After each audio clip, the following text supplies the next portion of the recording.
Profit peace be upon him. And life of holy prophet peace be upon him का मतलब है कि हम आप सल्लल्लाहु अलैहि वसल्लम की जिंदगी को दो हिस्सों में डिवाइड करेंगे। हम पहले बात करेंगे मक्की लाइफ के बारे में, फिर बात करेंगे मदनी लाइफ के बारे में, ठीक है।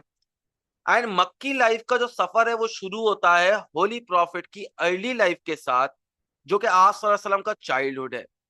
अब देखो, जब भी मैं आपको कोई भी टॉपिक पढ़ाऊंगा ना, तो पहले मैं आपको उसके असेसमेंट क्वेश्चंस के साथ इंट्रोड्यूस करा दूंगा, ताकि जब हम पढ़ रहे हो ना, तो हम साथ साथ इसको क्वेश्चन वाइज चीजों को सॉल्व भी करते रहें, ठीक है, ताकि आंसर लिखने में किसी किस्म की कोई परेशानी नहीं होती।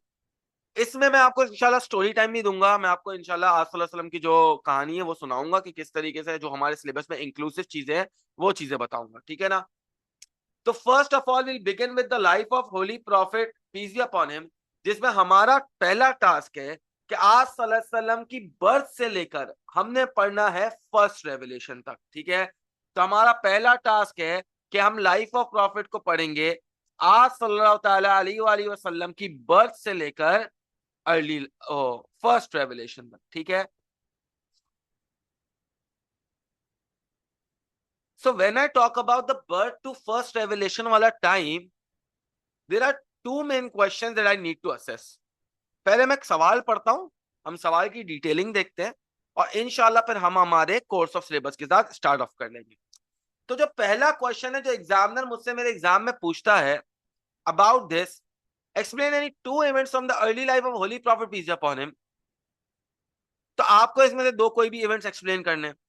His upbringing by Hazrat Halima, his journey to Syria, his marriage to Hazrat Khadija, arbitration. तो एक ऐसा सवाल है जहां पे एग्जामिनर ने तुम्हें आप सल्लल्लाहु अलैहि वसल्लम की अर्ली लाइफ के मल्टीपल इवेंट्स में से बोला कि कोई भी दो चूज करो और उन पर आर्टिकल लिख दो। अब याद रखना, ये क्वेश्चन पेपर में आता है 10 मार्क का, और 10 मार्क का मतलब ये है कि भाई ये 4 टॉपिक्स हैं, तुम्हें दो लिखने हैं। तो यानी हर एक टॉपिक के तुम्हारे पास कितने नंबर हैं? 5 नंबर है।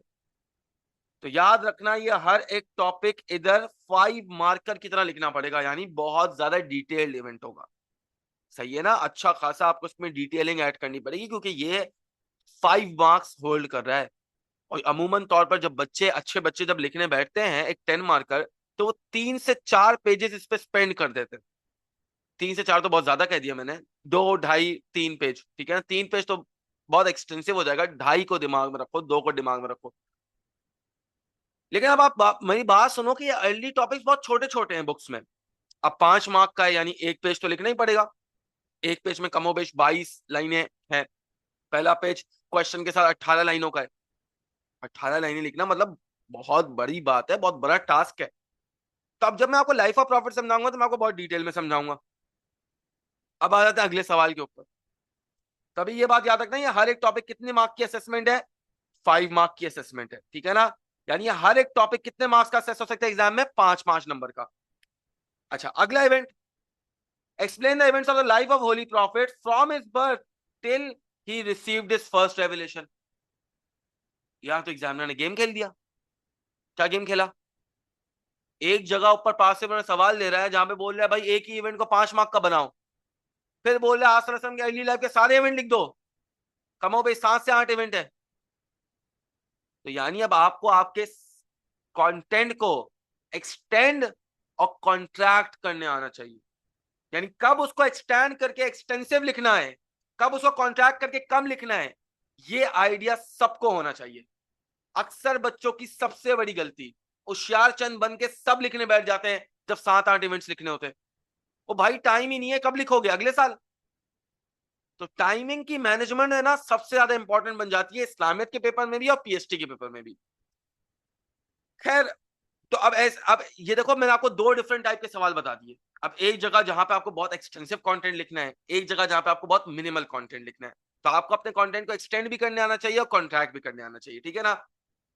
अभी जो हम अर्ली लाइफ पढ़ेंगे वो हम पढ़ेंगे with respect to second question, लेकिन सेकंड क्वेश्चन के रिस्पेक्ट में 7-8 इवेंट्स हम डिटेल में पढ़ लेंगे।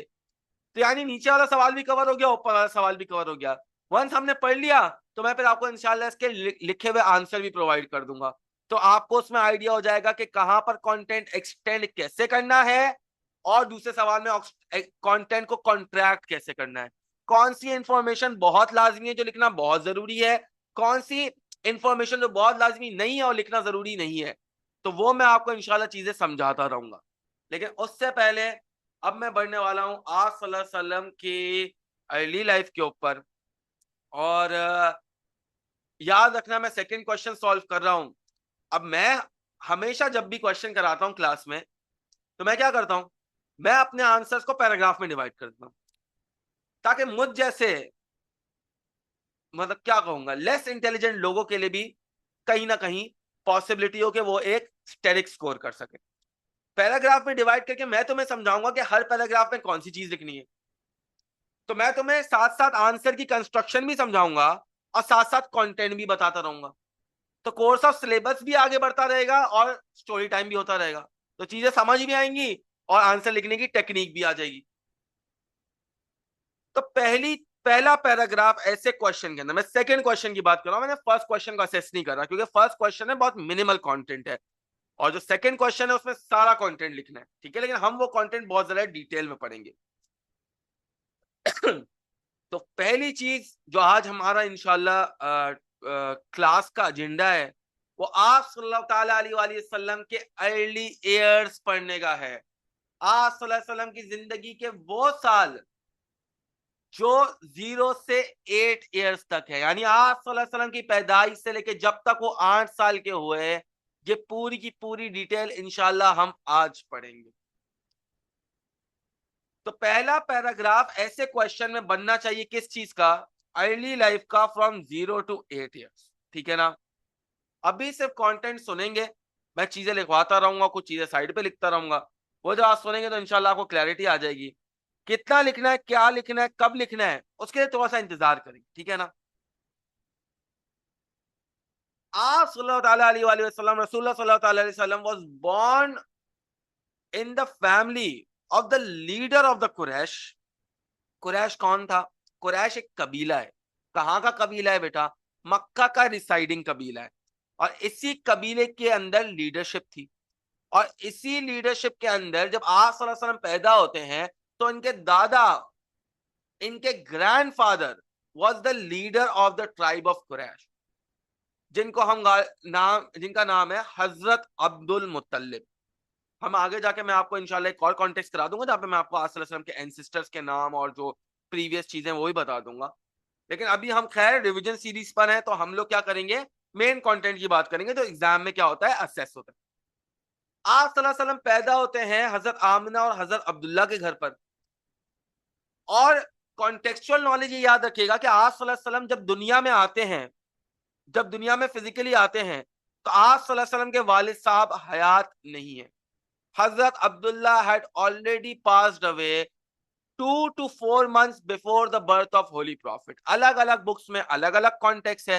अगर आप एग्जामिनर की फॉलो करी हुई रहीक अल मक्तूम पढ़े, तो उस रहीक अल मक्तूम में लिखा हुआ है दैट 2 years बिफोर और 2 years आफ्टर, लेकिन हम बिफोर ही कंसिडर करेंगे कि यहाँ पर आप सल्लल्लाहु अलैहि वसल्लम की पैदाइश से 2 महीने पहले ही आप सल्लल्लाहु अलैहि वसल्लम के वालिद साहब का इंतकाल हो जाता है। हजरत अब्दुल्ला रज़ियल्लाहु ताला अन्हा physically passes away from the world 2 months before the birth of holy prophet, peace upon him.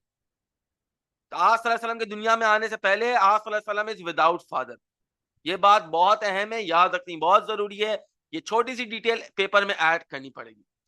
Next detail क्या ऐड करूंगा, आप सल्लल्लाहु अलैहि वसल्लम पैदा कब होते हैं? तो कहा जाता है that holy prophet peace upon him was born in 570 AD. अपनी स्क्रीन पर देखिएगा 570 एडी लिखा हुआ है। इस ईयर को मैं कहता हूं द ईयर ऑफ एलिफेंट। क्या कहता हूं भाई? The year of elephant. अब क्यों कहते हैं इस ईयर को ईयर ऑफ एलिफेंट? क्योंकि बाकायदा तौर पर इस ईयर के अंदर एक वॉर हुई थी, जिस वॉर के अंदर एबिसीनिया का किंग अब्राहा अटैक करने आया था। कहां पर? मक्का के ऊपर। अब देखो मक्का एक रिलीजियस प्लेस है। उस जमाने में भी इस्लाम से आने से पहले मक्का की बहुत इंपॉर्टेंस थी, काबतुल्लाह शरीफ था, लोग यहाँ पर पिलग्रिमेज करने आते थे। अब अब्राहा अबिसीनिया से बैठ के सोचता था कि यार ये जितने भी टूरिस्ट आते हैं ये पिलग्रिमेज करने के लिए काबा चले जाते हैं। अब जब ये टूरिस्ट काबा जाएंगे तो ये काबा जाके खर्चा करेंगे, खर्चा करेंगे तो पैसे कुरैश कमाएगा। मक्का की सिटी रिच हो जाएगी, मैं पीछे रह जाऊंगा। तो अब्राहा का एम था कि वो काबा की इस लेगेसी को खत्म करना चाहता था।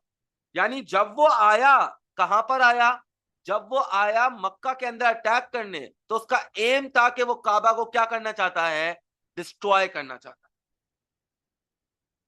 और इसी वक्त आपके पास हजरत अब्दुल मुत्तलिब बड़े परेशान हो गए थे कि यार ये अटैक करने आया है। अच्छा, अब्राहा अपने साथ है ना हाथियों की फौज लाया था। तभी हम इस वॉर को द वॉर ऑफ एलिफेंट्स कहते हैं, और इस ईयर को कहते हैं द ईयर ऑफ एलिफेंट्स, क्योंकि अब्राहा की आर्मी में मल्टीपल एलिफेंट्स मौजूद थे, बहुत सारे। अब खैर बात यह है कि अब्राहा आ गया है अटैक करने। मैं आपको ये प्रीवियस बातें बता रहा हूँ, तो वो स्टोरी टाइम है, आपने स्टोरी सुननी है, सुनना है, ठीक है ना। ये पेपर में लिखना जरूरी नहीं है, ठीक है ना, लेकिन आपको पता होना चाहिए ना कि अगर मैं एयर ऑफ एलिफेंट कह रहा हूं तो एयर ऑफ एलिफेंट है क्या भाई, ये बात पता होना बहुत जरूरी है। अब अब्राहा आ जाता है। अब हज़रत अब्दुल मुत्तलिब बोलते हैं यार ये इतनी बड़ी आर्मी लेके आया है, तो उसके खिलाफ लड़ना तो बड़ा मुश्किल हो जाएगा, कैसे लड़ेंगे यार। तो हज़रत अब्दुल मुत्तलिब इधर, हज़रत अब्दुल मुत्तलिब कौन, अभी बताया, grandfather of holy prophet peace upon him. तो ये इनकी बहुत बड़ा एक काम था, वो जो करेंगे अभी बताता हूँ। हज़रत अब्दुल मुत्तलिब सोचते हैं यार इससे तो लड़ना मुश्किल हो जाएगा, एक काम करते हैं इससे आके बात करते हैं। हज़रत अब्दुल मुत्तलिब जाते हैं इससे बात करने के लिए। अब्राहा देखो, ये जो तुम काबा पे अटैक करने आए हो, ये एक रिलीजियस प्लेस है, ये हज़रत इब्राहिम ने बिल्ड करी है, हज़रत इस्माइल ने बिल्ड करी है। अच्छा याद रखिएगा, ये लोग जो आज सल्लल्लाहु अलैहि वसल्लम के एंसिस्टर्स हैं, ये हज़रत इब्राहिम और हज़रत इस्माइल को मानने वाले लोग हैं। आज सल्लल्लाहु अलैहि वसल्लम की जो आल है ना, जो आप कहेंगे एंसिस्ट्रल चेन है, वो कनेक्ट होती है हज़रत इब्राहिम अलैहिस्सलाम से।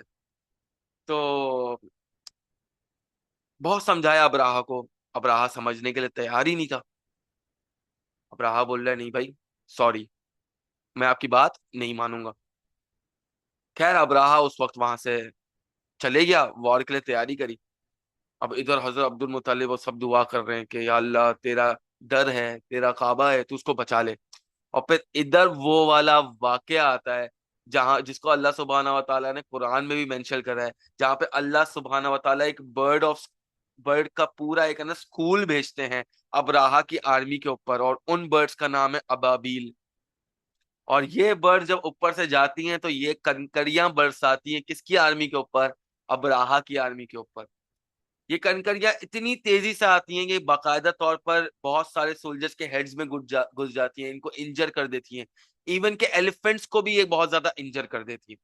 अब जब एलिफेंट को इंजरी होगी तो वो ऐसे तो नहीं रुकेगा ना, वो भागेगा, वो दौड़ेगा, वो किसी की बात नहीं सुनेगा। और एनिमल्स के पास दिमाग नहीं होता। और यही एलिफेंट की जो आर्मी ये डिस्ट्रॉय के लिए लाए थे काबा को, ये उल्टा अब्राहा की आर्मी को ही क्या कर देती है बेटा, कुचल देती है। इसमें अब्राहा भी बहुत गंदी तरीके से इंजर्ड होता है, और इतना बुरी तरीके से इंजर होता है अब्राहा कि बाकायदा तौर पर वापसी, जब वो, जाहिर सी बात, अब उनके पास कंडीशन तो नहीं है कि वो लड़ पाए, क्योंकि वहां पे तो स्टैम्पीड हो गया है, भगदड़ मच गई है, इवन एनिमल्स भगदड़ मचा रहे हैं, आधी से ज्यादा आर्मी को एलिफेंट कुचल चुके हैं। तो वापसी में जाते हुए अब्राहा भी इंजर्ड था, और पता चलता है कि वापसी के रास्ते में अब्राहा ऑल्सो डाइड। और कहते हैं कि इसी ईयर में रसूलुल्लाह सल्लल्लाहु ताला अलैहि वसल्लम की क्या होती है, पैदाइश होती है। और इसी ईयर को मैं क्या कहता हूं, द ईयर ऑफ एलिफेंट्स। और ये जो ईयर ऑफ एलिफेंट है ना, इसको याद रखिएगा 570 एडी।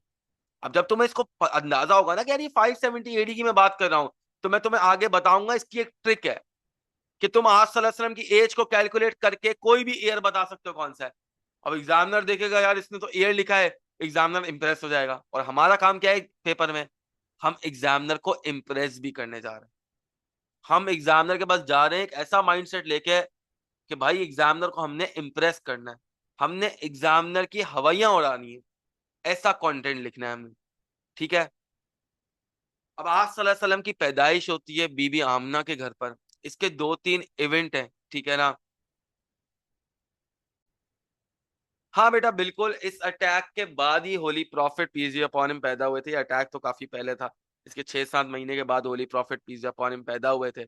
एंड गालिबन सबको डेट भी याद होनी चाहिए holy prophet peace be upon him की पैदाइश की। दैट वाज व्हाट बेटा, 12th ऑफ रबियुल अव्वल, 12th ऑफ रबीउल अव्वल एंड विच ईयर, अब ईयर हम ऑलरेडी डिस्कस कर चुके हैं, कौन सा ईयर, 578, ठीक है 578।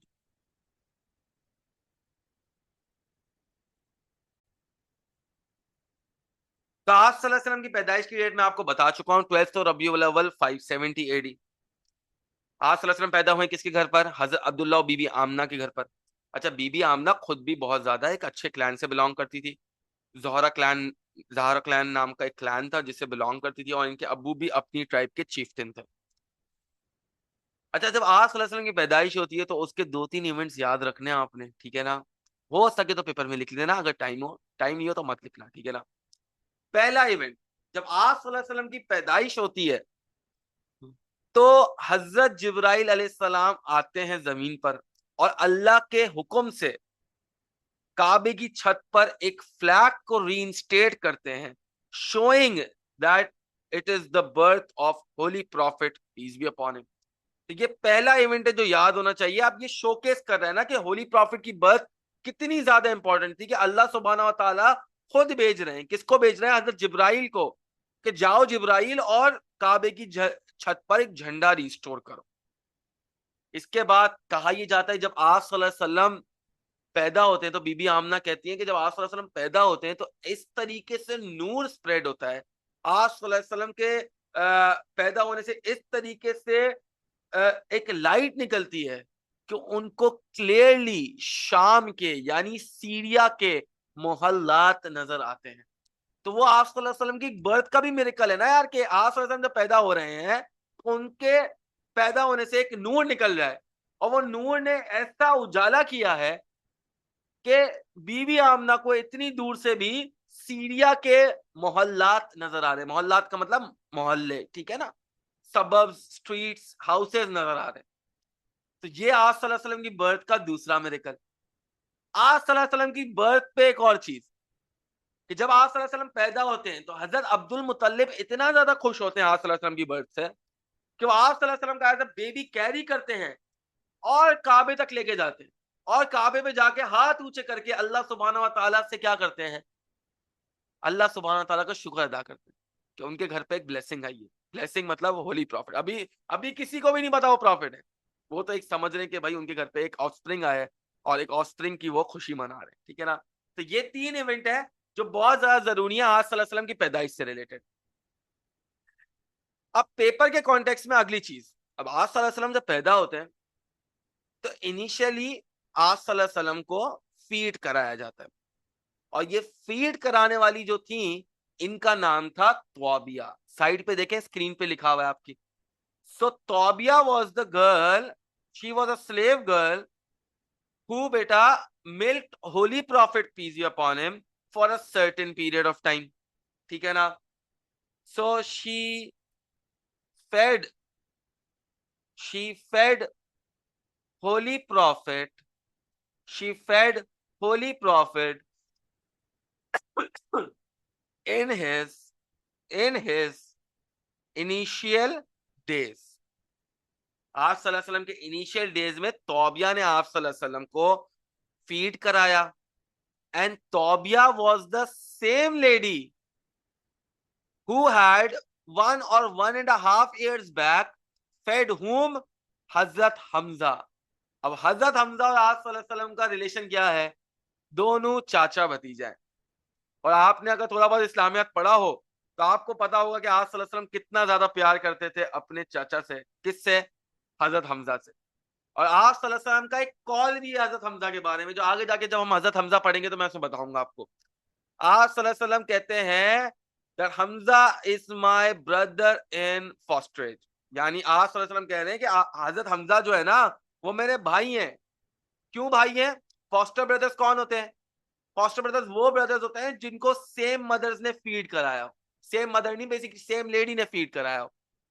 और आप सल्लल्लाहु अलैहि वसल्लम और हजरत हमजा दोनों को फीड करा रही है कौन, तौबिया। अब ये मैं इसलिए बात बता रहा हूँ क्योंकि आगे जब मैं वो सेइंग पढ़ाऊंगा हजरत हमजा के बारे में, क्योंकि तुम्हें पता है कि इस्लामियत के पेपर में हदीसें लिखना, कुरानिक वर्सेस लिखना कितना ज्यादा इंपॉर्टेंट है।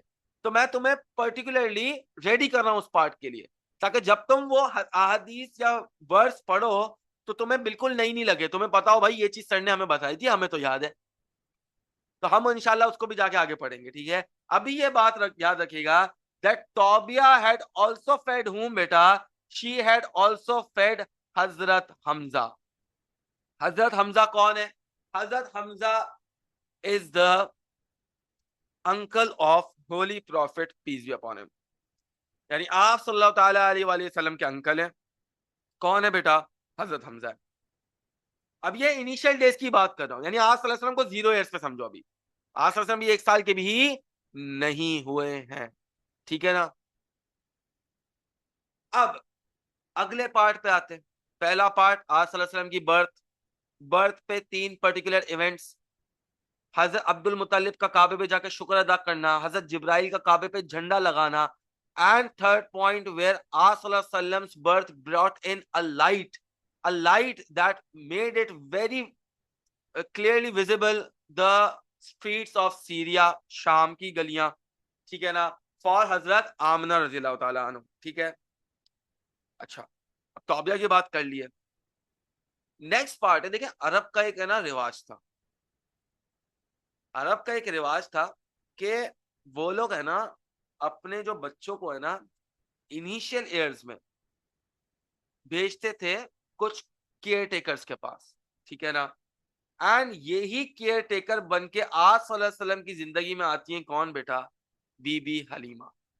तो आज सल्लल्लाहु अलैहि वसल्लम 1 साल के थे, 1 साल से थोड़े से छोटे होंगे, बीबी हलीमा आज सल्लल्लाहु अलैहि वसल्लम को लेके जाती। अच्छा, पहले ट्रेंड के बारे में सुन लो, क्या ट्रेंड है।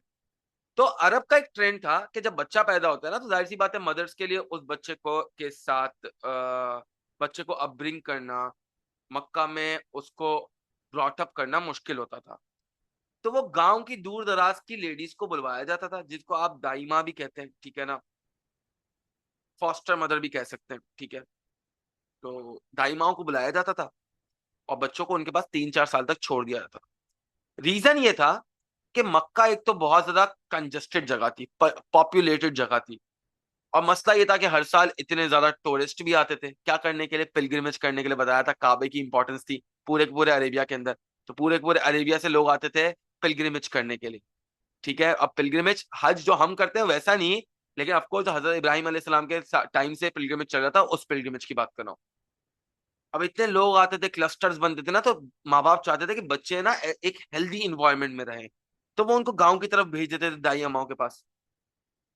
और अगला इंपॉर्टेंट रीजन ये था कि जो आपके पास मक्का या इसके अतराफ थे ना, वहां पे प्योर अरबिक नहीं बोली जाती थी, तो बच्चा ताकि प्योर अरबिक सीख जाए, अरबिक लिटरेचर सीखे और वो प्योर अरबिक सीखे, इसलिए बच्चों को भेज दिया जाता था कहां पर?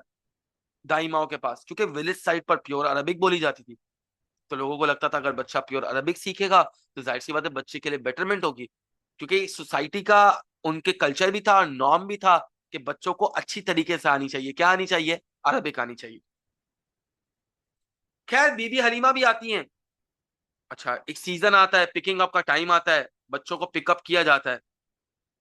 पिकअप करने का मतलब दाई माँ आती थी और पैसे का तय करने के बाद बच्चों को ले जाती थी। हुआ कुछ यूं कि जब आप सल्लल्लाहु अलैहि वसल्लम की बारी आई, तब तक बीबी हलीमा को ना कोई बच्चा मिला ही नहीं था। अब वो खाली हाथ जा रही थी वहां से। जब वो खाली हाथ जा रही तो किसी ने उनको बोला कि बीबी आमना के घर पे भी बेटा है, आप उनसे जाके बात कर। अब वो बीबी आमना के पास आई। बीबी आमना ने मना कर दिया, भाई मेरे पास तो पैसे ही नहीं है, तो और मेरे पास ना रिसोर्सेज हैं, तो मैं आपको बच्चा नहीं दे सकती, माजरत। अब हजरत अलीमा ने बोला मैं खाली हाथ जाऊंगी, क्या करूंगी, एक काम करती हूँ ले ही जाती हूँ। तो आप सल्लल्लाहु अलैहि वसल्लम को इधर बीबी हलीमा अपने साथ कैरी करके ले जाती हूँ, विदाउट एनी मॉनेटरी वैल्यू, यानी कोई पैसा उनको इसका नहीं मिलेगा। जब आप सल्लल्लाहु अलैहि वसल्लम के साथ बीबी हलीमा के साथ आप सल्लल्लाहु अलैहि वसल्लम जाते हैं, तो अब बीबी हलीमा की जिंदगी में 3 से 4 ऐसे मिरेकल्स होते हैं ना, जो वो सोच के परेशान हो जाती है कि कैसे होते हैं। अच्छा, उस जमाने में डेजर्ट एरिया है, अरब है, तो कैमल्स चलते थे। अब बीबी हलीमा जिस कैमल पे बैठ के आई थी, वो दौड़ तो क्या चल भी नहीं सकता था, टुक्कुर टुक्कुर टुक्कुर टुक्कुर चलता था। जैसे बीबी हलीमा आप सल्लल्लाहु अलैहि वसल्लम को लेके कैमल में बैठी, वो कैमल ना सिर्फ चलना बल्कि दौड़ना शुरू हो गया, पहला मिरेकल। तो आप सल्लल्लाहु अलैहि वसल्लम की बरकतें देखे ना कि किस तरीके मेरिकल से मेरिकल आ रहे हैं। अभी तो रुक जाएं, आगे आएंगे। और बीबी हलीमा जब आप सल्लल्लाहु अलैहि वसल्लम को अपने घर में लेके आई,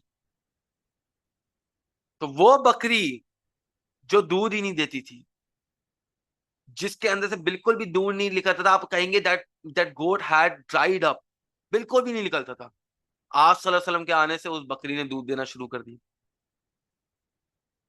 हजरत हलीमा के यहाँ पे वाटर नहीं होता था तो क्रॉप्स हेल्दी ग्रो नहीं होते थे, एग्रीकल्चर बिल्कुल ही फिनिश हुआ होता था। आप सल्लल्लाहु अलैहि वसल्लम के आने से अचानक से एग्रीकल्चर अच्छा होना शुरू हो गया। जितने भी क्रॉप्स थे वो सब फ्रूटफुल होना शुरू हो गया, यानी आउटपुट पे आउटपुट निकल रहे। यानी हजरत हलीमा की जिंदगी जो बहुत ज्यादा मुश्किल थी, वो अचानक से बहुत ज्यादा आसान हो गई। और इतनी ज्यादा आसान हो गई कि बाकायदा तौर पर हजरत हलीमा के जो फाइनेंशियल मामला हैं वो बहुत ज्यादा बेहतर हो गए आप सल्लल्लाहु अलैहि वसल्लम के आने से। अच्छा, आप सल्लल्लाहु अलैहि वसल्लम ने हजरत हलीमा के पास रहते हुए ही एक काम ऐसा किया जो हर नबी ने किया, एक प्रोफेशन ऐसा अपनाया जो हर नबी ने अपनाया। वो कौन सा प्रोफेशन है? That he also reared sheeps over there. और रियरिंग का मतलब, जो बंदा रियरिंग करता है, लाइफ स्टॉक को अपब्रिंग करता है, उसको चढ़ाता है बेसिकली, उसको हम शेपर्ड कहते हैं। हर नबी ने शेपर्ड का काम किया और होली प्रॉफिट ने भी शेपर्ड का काम किया। हालांकि बहुत छोटे थे, 3-4 साल के होंगे, ठीक है ना। अब गालिबन ये है जर्नी हजरत हलीमा और होली प्रॉफिट की एक साथ। ये 3 इवेंट्स लिखना मत भूलिएगा, ये आपके आंसर को बहुत ज्यादा इनहेंस करेंगे। इंशाल्लाह मैं आपको तो शॉर्ट में लिखना सिखा दूंगा। मैं आपको बता दूं किस तरीके से आप शॉर्ट में ना ये बात कर सकते हैं एग्जामिनर से, ताकि आपको इम्प्रेस भी कर दे एग्जामिनर को और आपका कंटेंट भी पूरा हो जाए, ठीक है ना। आप सल्लल्लाहु अलैहि वसल्लम कुछ टाइम हजरत हलीमा के साथ गुजारते हैं। हजरत हलीमा के साल बहुत अच्छे गुजरते हैं आप सल्लल्लाहु अलैहि वसल्लम के पास। अच्छा, अब अक्सर बुक्स में ना बड़ा डिफरेंशिएशन है। अक्सर बुक्स कहती हैं कि आप सल्लल्लाहु अलैहि वसल्लम जब 4 साल के थे तो बीबी हलीमा के पास आए। अक्सर बुक्स कहती है 5 साल में। अक्सर बुक कहती है 6 साल में। तब हमें सेफ साइड पे होने के लिए हम क्या करेंगे? हम लिखेंगे दैट बीबी Halima return holy prophet to हजरत आमिना रज़ियल्लाहु ताला अन्हो when he was around 6 years old. Around का मतलब क्या हो गया? अराउंड का मतलब हो गया कि आपने जस्टिफाई कर दिया, आपने बता दिया कि भाई तकरीबन 6 साल के थे। अराउंड का मतलब आप सेफ साइड पे हो गए। लेकिन आप 4 लिखें, 5 लिखें, 6 लिखें, तीनों एक्सेप्टेबल है, क्योंकि अलग अलग इस्लामिक बुक्स में अलग अलग रेफरेंस दिया हुआ है, ठीक है ना। तो कोई घबराने की बात नहीं है कि कोई 4-5 आप कहीं देखे तो लड़ने मत बैठ जाइएगा आपस में कि नहीं मेरे टीचर ने 6 बोला है, ये उसने 4 बोला है, 5 बोला है। एक्सेप्टेबल है, कुछ जगहों पे 4 लिखा है, कुछ जगहों पे 5 लिखा है, कुछ जगहों पे 6 लिखा है। तो आप लिखेंगे क्या? आप स्मार्ट वर्क करेंगे, आप लिखेंगे अराउंड 6 years ओल्ड। उससे क्या होगा? उससे ये होगा कि आप ऑन द सेफ साइड हो जाएंगे, एग्जाम में आपके मार्क्स भी नहीं काट पाएगा। अच्छा, 1 मिनट जरा चार्ज पे लगा लूं।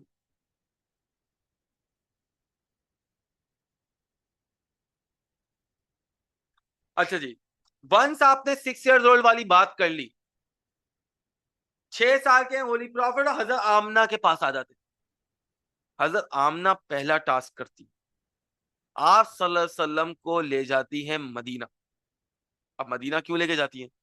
क्योंकि याद रखिएगा कि हजरत अब्दुल्ला जो कि आप सल्लल्लाहु अलैहि वसल्लम के वालिद साहब थे, उनका रोजा, he was buried in Medina.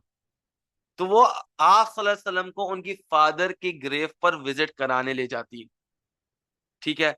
और जब ये, अब हम वो बात डिस्कस करेंगे जहां पे बीबी आमना आप सल्लल्लाहु अलैहि वसल्लम को अपने वालिद साहब की ग्रेव पर लेके जाती हैं विजिट करने के लिए मदीना। 6 साल के आप सल्लल्लाहु अलैहि वसल्लम में हजरत आमना के पास आ गए हैं। हजरत आमना पहला टास्क करती है कि आप सल्लल्लाहु अलैहि वसल्लम को उनकी वालिद साहब के रोजे पर ले जाती हैं ताकि वो वहां पे जाके विजिट कर लें। अच्छा, हजरत अब्दुल्ला की ग्रेव पर जाते हैं, विजिट करते हैं, बीबी आमना भी हैं, आप सल्लल्लाहु अलैहि वसल्लम भी हैं।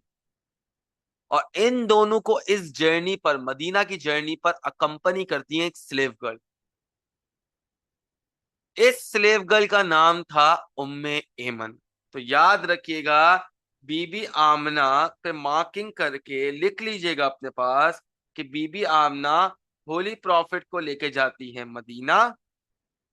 और मदीना की जर्नी में इनके पास एक स्लेव गर्ल होती है जिसका नाम क्या है, उम्मे एमन।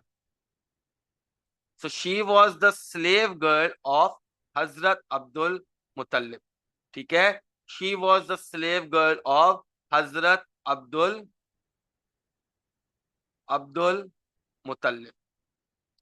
हजरत अब्दुल मुतल्लिब लिख रहा हूं तो मतलब समझ जाइएगा आप सल्लल्लाहु अलैहि वसल्लम के ग्रैंडफादर। फादर की ग्रेव पर विजिट करने के बाद जब Holi prophet peace upon him वापसी आ रहे होते, तो रास्ते में एक छोटे से गांव अबवा के अंदर his mother passed away. Bibi Amina physically left the world when holy prophet peace upon him was 6 years old। और यहाँ पे जब आप सल्लल्लाहु अलैहि वसल्लम 6 साल के होते हैं तो उनको बीबी आमना की कस्टडी से मतलब he was no more in custody of Bibi Amna because she was no more, she had physically passed away। and basically आप ये सोचेंगे 6 साल की उम्र में holy prophet has become an orphan. तो ये याद रखिएगा कि आप सल्लल्लाहु अलैहि वसल्लम बहुत जल्दी एज में ही ऑर्फन हो गए थे। ऑर्फन मतलब वो जिसके पास क्या ना हो बेटा, जिसके पास पेरेंट्स ना हो। ठीक है ना, जिसके पास क्या ना हो भाई, जिसके पास पेरेंट्स ना हो। सो आज सल्लल्लाहु अलैहि वसल्लम की मदर का इंतकाल हो गया है at a small village known as Abwa. और अबवा में जब आज सल्लल्लाहु अलैहि वसल्लम का इंतकाल होता है, ओ आज सल्लल्लाहु अलैहि वसल्लम की मॉम का फिजिकली पासिंग अवे होती है, तो आप सल्लल्लाहु ताला अलैहि वसल्लम को, छोटे आप सल्लल्लाहु अलैहि वसल्लम को 6 years old was brought in by the slave girl उम्मे एमन to where बेटा, to his grandfather Hazrat Abdul मुतल्लिब। और याद रखिएगा यहाँ पे आप सल्लल्लाहु अलैहि वसल्लम ऑर्फन है and he is handed over to Hazrat Abdul मुतल्लिब। वो अपनी जिंदगी अगले 100 साल हजरत अब्दुल मुतल्लिब के साथ गुजारते हैं। लेकिन जब आज सल्लल्लाहु अलैहि वसल्लम 8 साल के होते हैं तो 8 साल की उम्र में ही हजरत Abdul Muttalib passed away. So हजरत Abdul Muttalib physically leaves the world बेटा when holy prophet peace be upon him was how many years old बेटा, 8 years old।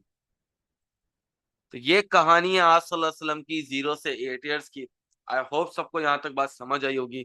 इंशाल्लाह अगले सेशन के अंदर मैं आपको आज सल्लल्लाहु अलैहि वसल्लम की अगली जर्नी पढ़ाऊंगा। आई होप सबको यहाँ तक बात क्लियर हो गई होगी। अब मैंने आपको बताया था मैं आपको एंड में ना एक सीक्रेट भी बताऊंगा। सीक्रेट का मतलब सीक्रेट तो नहीं है, खैर एक अक्लमंदी का काम बताऊंगा। अब कल कल मैं तुमसे एक सवाल पूछूं कि यार आज सल्लल्लाहु अलैहि वसल्लम जब 6 साल के थे तो ईयर कौन सा था? अब आपका दिमाग खराब हो जाएगा कि सर आपने तो बताया ही नहीं कि आप सल्लल्लाहु अलैहि वसल्लम कितने साल के थे। आपने तो बताया कितने साल के थे, आपने ईयर नहीं बताया। तो देखें, इसमें एक ट्रिक है। बस ये याद रखिएगा कि आप सल्लल्लाहु अलैहि वसल्लम पैदा कब होते हैं। अगर आप सल्लल्लाहु अलैहि वसल्लम 570 में पैदा हुए हैं और मैं 6 साल की उम्र का ईयर पूछ रहा हूं, तो व्हाट इज 570 प्लस 6? 576 एडी है ना। शाबाश, 576 एडी। तो इससे फायदा क्या होगा कि अब आपको ईयर्स याद करने की जरूरत नहीं है। मैं पूछूं किस साल में हजरत Abdul Muttalib physically passes away from the world, तो आपको याद आएगा आप सल्लल्लाहु अलैहि वसल्लम 8 साल के थे। तो 570 प्लस 8 इज व्हाट, 578। तो देखो अब ईयर्स याद करने की जरूरत ही नहीं है। आप सल्लल्लाहु अलैहि वसल्लम की एज से मैं इजीली ईयर्स निकाल सकता हूं। तो मैंने अपने लिए क्या पैदा कर ली, आसानी पैदा कर ली। तो एग्जामिनर को मैं ईयर भी दे दूंगा, एग्जामिनर इंप्रेस का इंप्रेस भी हो गया और मुझे याद करने की जरूरत भी नहीं पड़ी। तो ये छोटी टिप्स एंड ट्रिक्स है जो बहुत इंपॉर्टेंट होती है एग्जाम में। तो आपको ईयर्स याद करने की जरूरत ही नहीं है। आपसे कोई भी कुछ सवाल पूछे, आप बस ईयर्स को ऐड कर लें। जैसे फॉर एग्जाम्पल आगे जाके हम पढ़ेंगे आप सल्लल्लाहु अलैहि वसल्लम को फर्स्ट रेवलेशन मिली 40 ईयर्स में, तो मैं पूछूं बेटा साल कौन सा था बता। 570 plus 40 is what, 610 AD. 610 AD में क्या हुआ, फर्स्ट रेवलेशन में आई। तो ये देखें छोटी सी ट्रिक है। तो आपने आज सल्लल्लाहु अलैहि वसल्लम की एज याद कर ली डिफरेंट इवेंट्स की। अब उससे आप क्या कर सकते हैं, ईयर्स भी डाइवर्ट कर सकते हैं। तो आपको हर इवेंट का साल भी पता होगा। एग्जामिनर भी बोलेगा भाई वाह भाई क्या बात है, इसको तो हर साल भी याद है। लेकिन ऑफ कोर्स ट्रिक है इसके पीछे, ठीक है, हो सकता है वो समझ भी जाए, लेकिन it is good impression on the examiner कि तुम्हें एज के अलावा कहीं ना कहीं ईयर्स भी याद है। ठीक है ना। इंशाल्लाह बेटा इसको अगली क्लास में कंटिन्यू करेंगे एक छोटे से वक्फे के बाद। अभी तक हमने आप सल्लल्लाहु अलैहि वसल्लम की जर्नी देखी है 0 to 8 years के लिए, ठीक है। 0 to 8 ईयर्स एक मतलब वापसी रिवाइज कर लें तो पता होना चाहिए 0 ईयर्स आसलम बॉर्न, 3 इवेंट्स याद होने चाहिए। इसके बाद आसलम के वालिद साहब पहले इंतकाल कर गए थे आसलम की बर्थ से, तो वो चीज याद होनी चाहिए। इसके बाद आसलम के इनिशियल ईयर्स में तौबिया नामी एक स्लेव गर्ल ने आसलम को फीड कराया। She was the same slave girl who fed Hazrat Hamza, ये याद होना चाहिए। फिर हजरत हलीमा के पास जाना, हजरत हलीमा के मिरेकल्स। फिर इसके बाद वापसी आना 6 साल की उम्र में हजरत आमना के पास। फिर हजरत आमना के साथ मदीने तक का सफर। फिर वापसी में अब्बा के अंदर, अब्बा नामी एक छोटे से गांव के अंदर हजरत हलीमा का फिजिकली पासिंग अवे। फिर उम्मे ऐमन का आसलम को हजरत अब्दुल मुत्तलिब के पास लाना। इस टाइम पे आसलम ऑर्फन है, माँ बाप नहीं है। इसके बाद उनका 2 साल तक अपने ग्रैंडफादर तक का स्टे। और फिर 8 ईयर्स की एज के अंदर आसलम के ग्रैंडफादर यानी हजरत अब्दुल मुत्तलिब का फिजिकली पासिंग अवे। ये चीजें देखो, अब कितने मैंने डिटेल्ड डिस्क्रिप्शन को एक छोटी सी टाइमलाइन में याद कर लिया। तो इंशाल्लाह मैं आपको इसकी टाइमलाइन भी बना के दूंगा, जिससे क्या होगा फायदा कि आप इजी पीजी लेमन स्क्वीजी इन चीजों को क्या कर सकते हैं, याद कर सकते हैं। ठीक है।